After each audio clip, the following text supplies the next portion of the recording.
জন্য আল্লাহ নবীর জবানের দ্বারাই প্রকাশ হয়েছে, স্বয়ং আল্লাহর কথা। এই জন্য ছোট ছোট গুনাহ আমরা মাফ করে দেব। আরেকটি কথা হচ্ছে,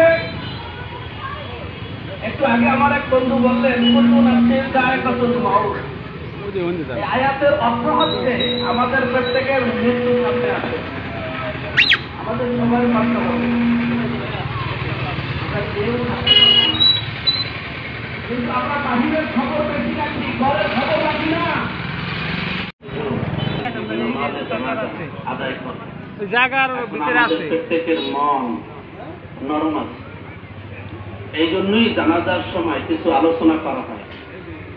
যখন জানাজার ওই মূর্ত ব্যক্তিকে সামনে নিয়ে দাঁড়ায়, তখন প্রতিটা মানুষের মন একটু নরম থাকে।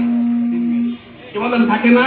আপনারা যদি সমাজে বাস করেছেন, ভুল ত্রুটি আপনাদেরকে নিয়ে করেছেন, আপনাদের সমাজে নেতৃত্ব দিয়েছেন, অনেক ভুল হয়েছে, দয়া করে আপনারা সকলে ক্ষমা করবেন।